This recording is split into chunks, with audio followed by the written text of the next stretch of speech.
আসসালামু আলাইকুম। বর্তমানে বাংলাদেশে হট টপিকগুলোর মধ্যে ট্রেন্ডিং টপিকগুলোর মধ্যে এক নাম্বার হচ্ছে নোয়াখালী কুমিল্লা বিভাগ এই আন্দোলনটা, আর দুই নাম্বার হচ্ছে টিচার শিক্ষকদের বেতন বৃদ্ধির যে আন্দোলনটা, সেটা দুইটাই যুক্তিসম্মত আন্দোলন। তবে নোয়াখালীর মানুষগুলো মনে হইতেছে একটু বেশি করতে আসছে। কুমিল্লার লগে তোমরা পারবা না তো ভাই, কুমিল্লা মানে তো ব্র্যান্ড, এটা আমরা অলওয়েজ বলে আসতেছি, এটা নিয়ে আর কোনো কথা হবে না। একজনে বলতেছে কুমিল্লা কেন বিভাগ হওয়া উচিত, কুমিল্লাতে কি আছে? আমি তার প্রশ্নের জবাবটা এভাবে দিছি, নোয়াখালীতে যা নাই তা কুমিল্লায় আছে। একটা বিভাগ হওয়ার জন্য যা লাগে সেটা কুমিল্লাতে আছে।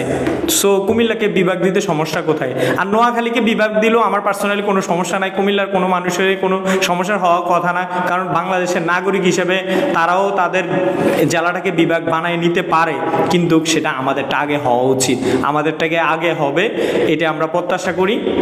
কুমিল্লা বিভাগ হলে তারপরে যে আপনারা নোয়াখালীকে বিভাগ দিয়ে দেন, আমাদের কোনো সমস্যা নাই।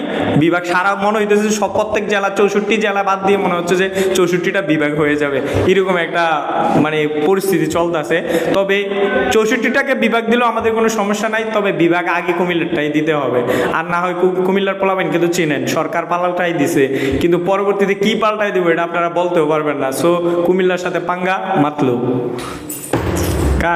শিক্ষকদের যে আন্দোলনটা, টিচিং প্রফেশনটাকে মানুষে অতটা গুরুত্ব দিয়ে দেখে না।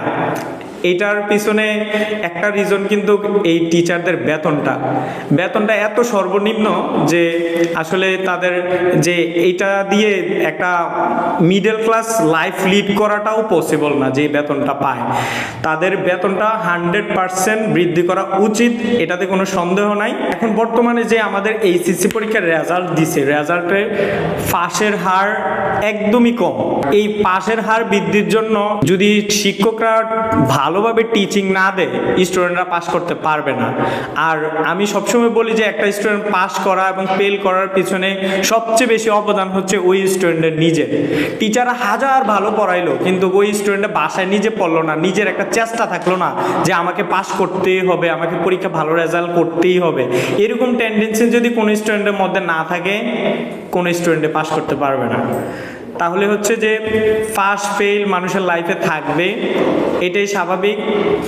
তবে তাদেরকে তাদের পড়াশোনার বিষয়ে আরো একটু সতর্ক হওয়া উচিত।